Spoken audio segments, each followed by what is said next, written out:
What's good, ladies and gentlemen?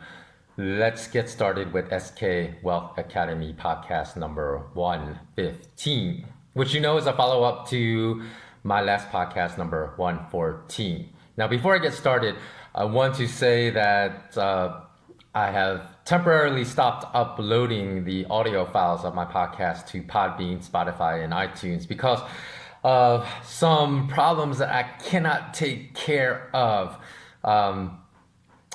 being locked down during this COVID extended second wave lockdown that extended the first wave lockdown. So when I resume uploading the audio files, so those of you that have wanted to download them and listen to them on the go, I have not stopped. It's just temporary because of my situation. So when they are re-uploaded, you probably know that I finally gained my freedom. So I just want to make that quick public service announcement. Now let's get started. Now, before I get to the topic of why the real gold market exists in Shanghai and not in London, New York, I did want to briefly touch on a couple subjects real quickly. Number one, I have observed an increasing amount of people argue the transhumanist paradigm that's being strongly promoted by many Silicon Valley billionaires and other billionaires like Bill Gates, parabiosis loving Peter Thiel, whose goal it is to rid the world of morality so they can exert greater control over us. And their goal is to convert society into a better or worse paradigm. No right or wrong. So you can even murder someone, and that is okay if you see it as a learning experience. So they want to rid the world. If you don't believe me, go look at transhumanism and the concepts. They heavily promote a better or worse paradigm, not a right or wrong paradigm, which of course is to rid the world of morality. So that's why I wanted to speak about these subjects real briefly before I get to the very meat of this SK Wealth Academy podcast subject matter, which is China and gold. So apparently, quite horrifyingly, they are having a ton of success. For example, in regard to surveillance in America and suppression of free speech, I hear people all the time now argue, well, we may not really have free speech anymore in America because you get censored if you try to for a truth that doesn't fit with certain narratives that the people in power want Americans to believe. But at least we're better than China. I've heard that so many times. At least we're better than China. Well, that is not like the shining beacon for what we should be striving to. Just because they say, oh, surveillance is over the top in China, at least we're better than China. That is basically acquiescence to having greater restrictions being enforced in America by the parasitic ruling class. So that is the argument of a coward. The real argument should be that there has been great erosion of freedoms in America today, if you compare it to, say, even a decade ago, and that we need to stop the parasitic class, boot them out of the country, and do the job of restoring freedom to the freedoms that are being taken away systemically, that Trump, Obama, Clinton, the Bushes, and the whole lot of them failed to achieve. That should be the argument, not that at least it's better here than it is in China. So do you think people in Iraq are arguing, well, things are terrible here, we still even actually haven't restored basic infrastructure like a reliable electrical grid and a clean water system since Operation Desert Storm happened 3 decades ago? But at least we don't have an open human slave trade like Libya. Do you think that's what people are arguing? So it's time to call people out, like Twitter's Jack Dorsey, as a coward for censoring any narrative that challenges the state narrative. We need to call out the people that interview Jack Dorsey and just lob him softballs and fawn all over him and pander to his lies, because especially, the recent thing, like 130 blue check Twitter accounts were hacked, and a lot of Bitcoin scams were operated by hacking these accounts. And apparently, I didn't really keep up to date with the story, but apparently at least $100,000 worth of Bitcoin was stolen because those accounts were hacked. But the more interesting story that came out of that was there was a leak of that Vice reported of internal software used at Twitter, and it had control panels with buttons that read trends blacklist and search blacklist. Now, if that's true, I say alleged because I don't think it's been confirmed as true yet, but if that turns out to be true, would be how Twitter censors people, by putting them on the trends blacklist, search blacklist, making sure that their tweets don't appear on other people's timelines, people that follow them. And that's probably why, because I'm sure I'm on some blacklist at Twitter, because since 2008, so for 13 years running now, my Twitter followers have stayed firmly between like 3,000 and 3,100. It has not cracked the 3,100 mark. And during that time, actually, for years, it was only between like 3,030 and 3,080. So for just 50. So something weird was going on. It was definitely being controlled. But now, as I continue to talk about all these narratives that go against the state narratives and the narratives of the parasitic class, now I'm down to 3,006 followers. So I might drop below 3,000 for the first time in the last like 12, 13 years. So it's time to start questioning, when also in regard to this pandemic lockdown, the whole so-called second wave, when the evidence is overwhelming that many states in the US are deliberately falsifying death and infection numbers in America about COVID-19, and the mass media is willingly reporting all these fake statistics. So we have to ask ourselves, why would they be deliberately falsifying data and fear-mongering and being good little boys and girls, and instructing everyone, be good little boys and girls with no backbones and no heart, no spine to stand up to tyranny, to tyrannical lockdowns that are ruining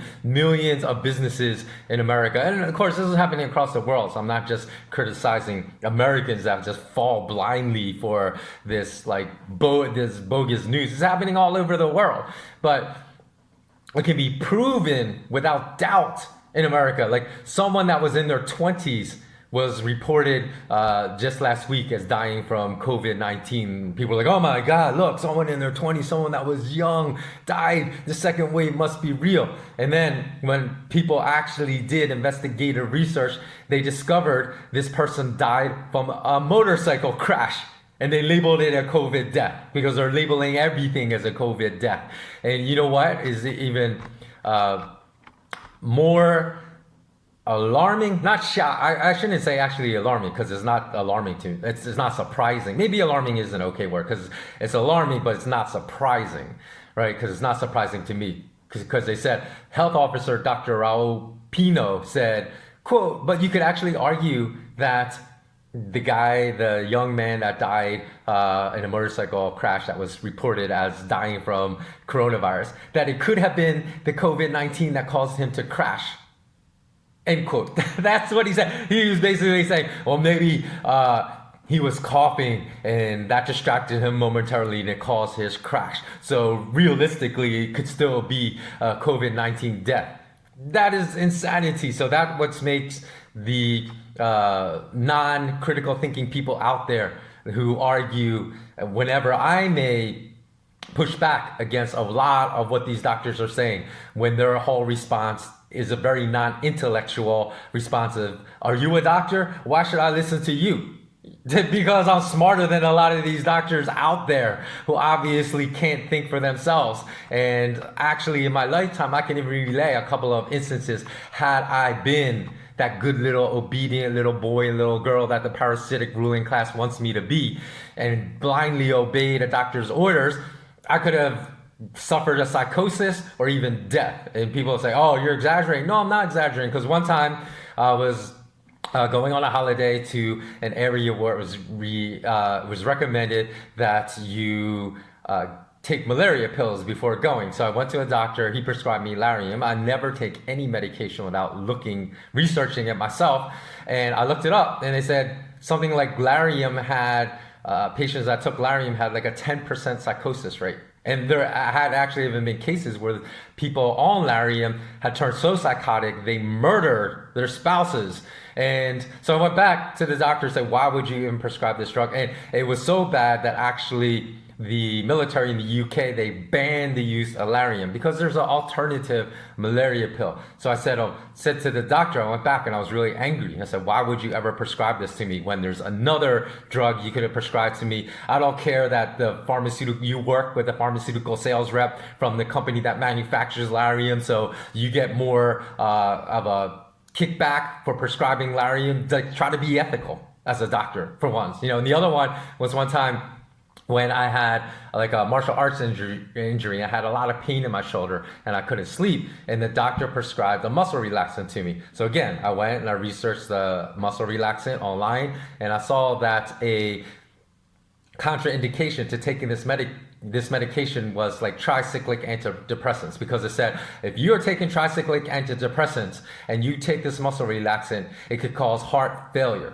So there was, basically a fatal cocktail if you're on other drugs. Now, I've never been on antidepressants, but the doctor never even asked me. He never asked me. So had I been on that and just blindly took it and listened to him, I could have had heart failure and died. So that's why you don't bend your knee and bow your head to authority blindly. Like, we're hearing from so many people around the world about what's going on with COVID. So I'm going to put all the links below again in the show notes so you can find it there. And because of the incessant fear mongering that's going on around the pandemic and the second wave and the inevitable third wave that's going to be sold to us, there's been a narrative going around that there's nothing worse than living in fear. So while I agree, if you're living in fear, especially a fear not grounded in facts and not grounded in science, you might as well go to your garage, grab a shovel, and dig your own grave, because you've already transitioned into the Walking Dead, because you've given up on life if you're just going to blindly obey orders from the parasitic ruling class that are not based or grounded in science, and you're going to try to publicly shame other people that don't blindly follow these orders. So I do think there's something worse than constant fear mongering, and that's constant hope pandering. Why would I say that? Because this actually has to do with upcoming US elections, because that describes nearly every politician. They get elected on hope, and then after they get into office, they take zero action. So they pander, they once again return to pandering to the parasitic class while in office, but they pander on hope to get elected. And they take zero action. So we need politicians with backbones and spines that will stand up to the parasitic ruling class, that actually have done something that is admirable, that shows courage and backbone in their lives. Like, how many politicians can you say right now that are running for office, whether it's in America or whether it's in other nations, if your national elections are coming up, that you can name 5 courageous things they've done in their life that you really admire and say, wow, that was really courageous of this politician to do that? I don't think we should elect any politician, but again, this is a topic for a whole nother separate long podcast. So let's move on to the subject of this, because I've delayed it long enough, of this podcast, why the real gold market is in China. Now, in podcast number 114, I said there seemed to be some discrepancies in the World Gold Council's number about gold trading volumes in London, New York, and Shanghai, but I was able to reconcile what I believe were first discrepancies. So those discrepancies went away. But let's review some things, because there's a reason why I say the real global gold markets are in Shanghai and not New York and London. And for example, according to the World Gold Council in June of 2020, about $35 billion of gold traded on the COMEX. An additional estimated $103.6 billion of gold traded in London, for a total of about $138.5 billion, while only roughly about $13.7 billion of gold, or 10% of the volume in New York and London, traded in Shanghai. And that would be the combined figures for the Shanghai Gold Exchange and the Shanghai Futures Exchange. But even though it's only 10%, here's why Shanghai will still eventually, or should, in my opinion, but I think that it will, not only should, but will eventually take over London and New York as a true international gold trading hub. Because year to date, the Shanghai Gold Exchange alone, not even counting physically settled gold contracts that trade in the Shanghai Futures Exchange, delivered 4,230,368,980 grams of gold, or the equivalent of 136,9,507 gold ounces, troy ounces, or the equivalent of 4,230.37 metric tons of gold by the end of June. So as of the end of June, according to the Chicago Mercantile Exchange, only 12,567,000 gold ounces, or 390.9 metric tons of gold, were delivered out of New York to settle gold futures contracts traded in New York. So let me read that again. In Shanghai, there have been year-to-date 4,230.37 metric tons of gold that have settled their gold derivatives contracts trading by the end of June. In New York, only 390.9 metric tons. So despite the fact that 10 times more gold trades in London and New York than in Shanghai, that's almost all paper gold. And when it comes to real gold being settled, Shanghai settles nearly 11 times more than New York. So the volume of real gold being traded in Shanghai dwarfs the amount of real gold being settled in New York, although the amount of fake gold, paper gold ounces backed by zero real gold in New York, dwarfs the volume traded in Shanghai. So on July 13th of 2020, the total amount of physical gold categorized as registered amounted to only 13.166 million gold ounces.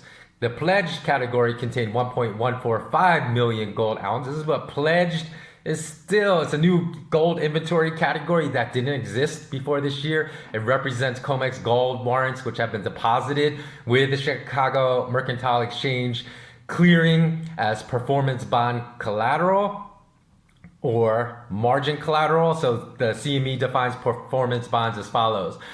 Performance bonds, also known as margins, are deposits held in the Chicago Mercantile Exchange clearing to ensure that clearing members can meet their obligations to their customers and to CME clearing.